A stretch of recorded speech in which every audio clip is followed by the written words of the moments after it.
जय श्री राम। नाम क्रांति की चर्चा के आज का दूसरा भाग। इसमें इतनी बड़ी नाम की महिमा बताई। अब स्वयं जगत माता पार्वती ने जब भगवान से पूछा कि ऐसी इस गंगा में जो बच्चे जिन्हें तैरना नहीं आता वो डूब जाते हैं, लेकिन ये ऐसी गंगा प्रकट करना चाहती हूँ जिस गंगा में लोग डूबे नहीं, इसमें तरे ही तरे, इसमें कोई डूबेगा नहीं। तो भगवान शिव को इतना अच्छा लगा, उन्होंने कहा पूछो रघुपति सकल कथा प्रसंगा सकल लोक जग पावनी गंगा। ये ऐसी गंगा है कि जिसे भगवान शंकर की वाणी है। तो इस गंगा में जो कोई नहाएगा, जो कोई जितना नाम लेगा वो डूबेगा नहीं। क्यों? ये भगवान के मुख की वाणी है। और ऐसे ही हमारी भगवान श्री कृष्ण की गीता है। गीता भी मुख से कही हुई वाणी है। उस गंगा को भी आप आदमी चाहे तो जहां प्रकट कर सकता है और जहां उसका आनंद ले सकता है।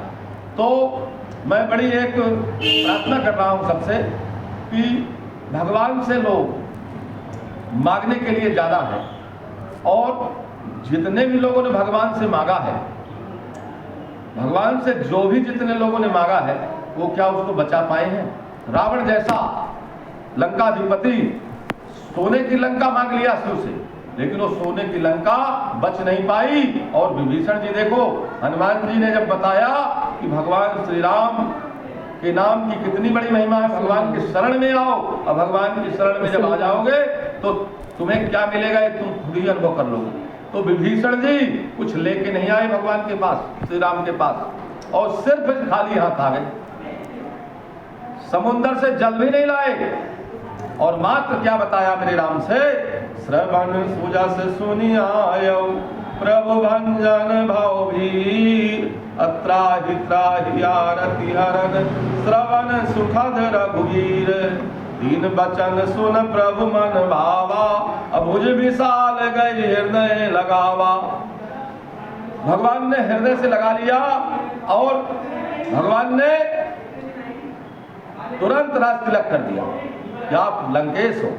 उन्होंने कहा मैं लंकेश, किस प्रकार लंकेश? तो बोले उसकी रावण लंकेश है, लेकिन वो आज तक का था, अब आज तुम्हारा राज तिलक करते, अब तुम लंकेश बनोगे। उन्होंने कहा नहीं, मुझे कोई इच्छा नहीं है। बोले पहले तो इच्छा थी, लेकिन मेरी शरण में आए हो तो मेरी इच्छा है, मोर दरस अमोघ जगमाही। तो जो संपत्ति शिव रावण ही दीन दिए दसमात, असोई संपदा विभीषण सकुच दीन रघुनाथ। देखो भगवान राम ने दिया विभीषण को बिना मांगे, तो आज भी विभीषण का राज्य चल रहा है, आज भी विभीषण का राज्य चल रहा है। इसलिए भगवान श्री राम एक ऐसे हैं कि जो उनकी शरण में आ जाता है तो जय सुन शरण साम हुए आए, सुखद प्रणाम किए अपनाए, बगैर कुछ लिए दिए। अब मात्र प्रणाम करने से मेरे राम अपना लेते हो जीव को, इतनी सहज है। और एक मैं इसलिए निवेदन करूंगा छोटा सा कि देखो, किसी भी आपने आज तक देखा होगा इतिहास में जितने राजा महाराजा आए, क्या उनकी गद्दी बच पाई है?